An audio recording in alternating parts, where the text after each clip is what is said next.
Good morning, everyone. Today we'll learn about diversity in living things and their classification. Standard 6, Chapter 3. Living things are divided into two. First, plant and then animals. There are more than 300,000 different kinds of plants. So it is very difficult to study them. That's why we have to do classification and grouping.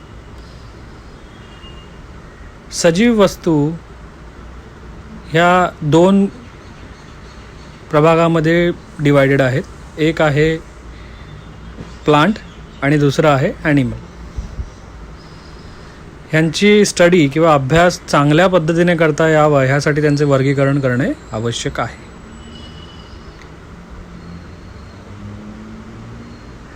आता आपण पहिल्यांदा पाहूया plants. How can we classify plants? We can divide them into two groups depending on whether they have flowers or not. For that, we'll study what is structure of the plant. या PPTमध्ये तुम्ही पाहू शकता, जर आपल्याला झाडांबद्दल माहिती किंवा अभ्यास करायचा असेल तर आपण त्या वेगवेगळे झाड असतात, वेगवेगळ्या प्रकारची झाडं असतात, त्यांना दोन पार्टमध्ये आपण डिवाईड करू शकतो. एक झाड म्हणजे ज्याला फुलं येतात, दुसरं म्हणजे ज्याला फुलं येत नाहीत. मग ह्यासाठी आपल्याला आधी प्लांट म्हणजे हे झाडाचं स्ट्रक्चर काय असतं, ह्याच्यामध्ये इम्पॉर्टंट पार्ट्स कोणते कोणते असतात हे माहिती घेणं इम्पॉर्टंट आहे. त्याआधी आपण बघूया parts of plant.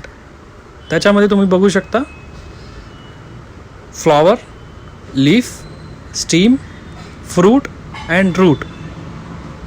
These are the important structural part of the plant. Once again I will tell you: flower, leaf, stem, fruit and root. आता आपण फ्लावर बद्दल माहिती घेऊया. The flower. This is most attractive part of the plant. It is connected to the stem by stalk which may be long or short. A flower has a typical color and shape. नंतर असतं the stem. The height, shape and size of a plant it depend on the stem. ह्या चित्रात तुम्ही पाहू शकता ह्याची height, size वेगवेगळ्या प्लांटमध्ये डिफरंट असते. काही जी फुलं असतात ती आपण कुंडीत उगवतो आणि वडाची झाडं वगैरे तुम्ही पाहिलं असेल त्याच्यामध्ये पण स्टेम असतो, ते स्टेम किती मोठं असतं. त्यामुळे झाडाची साईज, शेप हे सगळं कशावर डिपेंड असतं? स्टेमवर डिपेंड असतं. Stem carries out the function of production, conduction and storage of food. In some plants it has a function of reproduction. It gives support to the parts of the plant. नंतरचा part आहे the root, म्हणजे आपण त्याला मराठीत मूळ असे म्हणतो. मूळ हे कुठे असतं? Root holds the soil firmly and अँकर द प्लांट. म्हणतो ना आपण, मुळं जर स्ट्रॉंग असतील तर झाड खंबीर उभं राहतं. तर मुळांचं कामच असतं it holds the soil firmly and अँकर द प्लांट.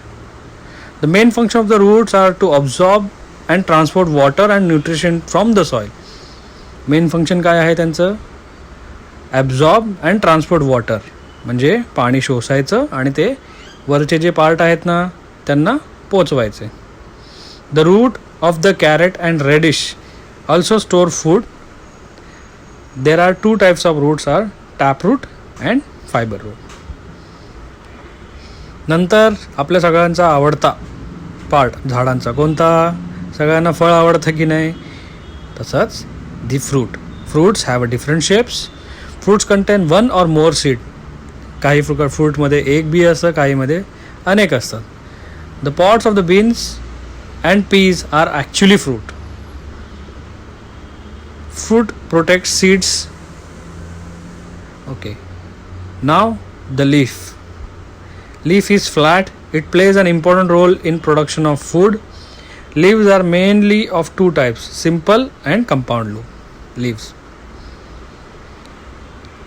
आता हे झालं स्ट्रक्चर ऑफ द प्लांट. आता आपण पाहणार आहोत क्लासिफिकेशन ऑफ प्लांट.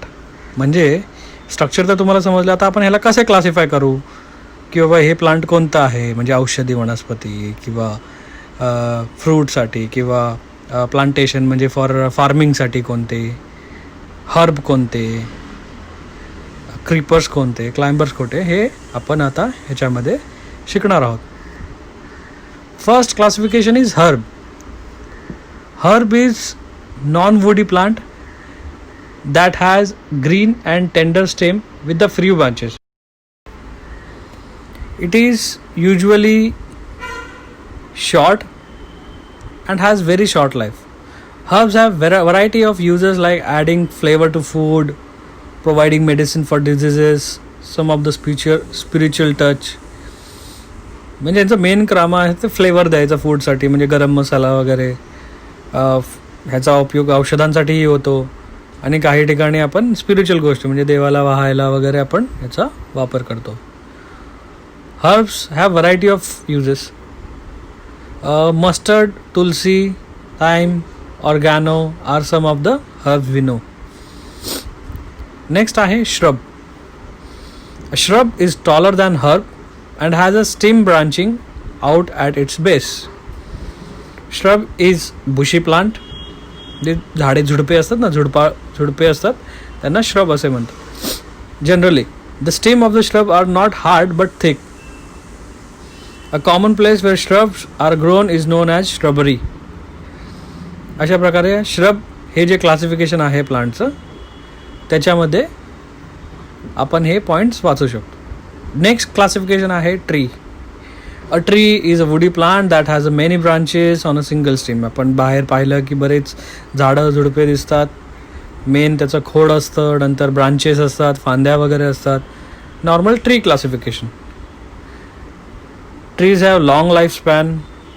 काही ट्रीज भरपूर वर्षानुवर्ष असतात. मेनली वडाचं झाड तुम्ही पाहत असाल 100-200 वर्ष यांचा लाईफ स्पॅन जास्त असतो. Mango trees, neem trees, people trees are some of the trees in our surrounding. Next आहे creepers. Creepers तुम्ही फोटोमध्ये पाहू शकता. Creepers are the plant with the weak stem, hence cannot stand straight. ह्यांचं जे खोड असतं ते वीक असतं, त्यामुळे ते उंच वागत नाहीत पण ते पसरतात. Creepers, as the name suggests, creep horizontally on the ground. Creepers, creep करणे म्हणजे आपल्याला इंग्रजीमध्ये काय म्हणतो, क्रीप. मराठी त्याचा अर्थ काय असतो, रांगणे किंवा पसरणे. मग ही जी झाडं असतात ती ग्राउंड लेवलला पसरत जातात. Some of the creepers are also cause allergies or skin problems if touch. काही क्रीपर्स जे असतात जर आपण त्यांच्यामध्ये वॉक केलं की आपल्याला खाज किंवा काही स्किन ॲलर्जी वगैरे होऊ शकते. नेक्स्ट क्लासिफिकेशन आहे क्लाइंबर्स. क्लाइंबर्स म्हणजे जे वर्टिकली पसरतात. फोटोमध्ये तुम्ही पाहू शकता. Climbers can grow horizontally and vertically. Climbers are the plant that need support from other structure to grow and spread. Plants that need support from other structures. The climbing plants uses their tendrils to cling on the support firmly. आणि ह्यांचा जो life span असतो तो खूप short असतो. हे झालं आपलं classification for plants. Herbs, shrubs, tree, creepers and climbers. आता काही फन फॅक्ट जे दिले तुम्हाला ते तुम्ही वाचू शकता आणि एन्जॉय करू शकता. तुम्ही इथे बघू शकता वर्ल्ड्स लार्जेस्ट फ्लॉवर. जगातील सगळ्यात मोठं फ्लॉवर आहे जे इंडोनेशियामध्ये मिळतं. त्याचं क्लासिफिकेशननुसार नाव आहे रॅफ्लेसिया अर्नोल्डी. आणि दुसऱ्या पिक्चरमध्ये तुम्ही पाहू शकता की वर्ल्ड्स स्मॉलेस्ट फ्लॉवर, त्याचं नाव आहे वॉल्फिया ऑर डकवीड. आता आपण झाडाझुडपांबद्दल बघितलं, औषधी वनस्पतींबद्दल बघितलं. आता आपण पुढे वळणार आहोत ॲनिमल्ससाठी, जनावरांसाठी. आता क्लासिफिकेशन ऑफ ॲनिमल्स आपण कसं करणार, त्याचं क्लासिफिकेशन करणं गरजेचं आहे. जर आपल्याला प्रत्येक जनावराबद्दल किंवा ॲनिमलबद्दल आपल्याला जर शिकायचं असेल तर त्यांचं वर्गीकरण करणं गरजेचं आहे. Different animal have develop different shapes to survive in the environment. There is a great variety in the body structure of animals too. The amoeba that cannot be seen with our eyes, the huge elephant, the small snails, the fish that swims in the water. There are plenty examples of animals. Each has different characteristics. प्रत्येकाचे गुणधर्म आणि हे वेगवेगळे आहेत. काहींची मान मोठी आहे, काहींची शेपटी मोठी आहे, काही उडू शकतात हवेत, काही रांगू शकतात, काही पाण्यामध्ये राहतात, काही जमिनीवर आणि पाण्यामध्ये दोन्ही ठिकाणी राहू शकतात. अशा बऱ्याच प्रकारे आपण त्यांचं वर्गीकरण करू शकतो. आता कालच आपल्या इथे नागपंचमी झाली, तर आपल्याला नागाच्या शरीराचे पार्ट्स माहीत आहेत का? Then will check what are the body parts of snakes. You can see in the drawing, these are the eyes, head, body, tongue and tail for the snake. तशाच प्रकारे लिझर्डचे पण वेगवेगळे अंगाचे प्रकार हे तुम्हाला ड्रॉइंगमध्ये दाखवलेले आहे. टायगर, फिश, ईगल, हेन, क्रॅब, सगळ्यात माशी म्हणजे हाऊसफ्लाय, त्याचेही बरेच बॉडी पार्ट्स इथे दाखवलेले आहेत आणि प्रत्येक बॉडी पार्टचं काही ना काही काम असतं. नंतर आहे क्रोकोडाईलचे तुम्ही पाहू शकता nostril, eye, head, tail, mouth, fang, legs. These are the common things in all animals. म्हणजे प्रत्येक ॲनिमलमध्ये ह्या गोष्टी असतातच, प्रत्येकाची वेगवेगळी कामही असतं. अशा प्रकारे आपण ह्यांचं क्लासिफिकेशन करून ह्यांच्याबद्दल अभ्यास करू शकतो आणि त्यांना आपण डिवाईड करू शकतो. थँक्यू.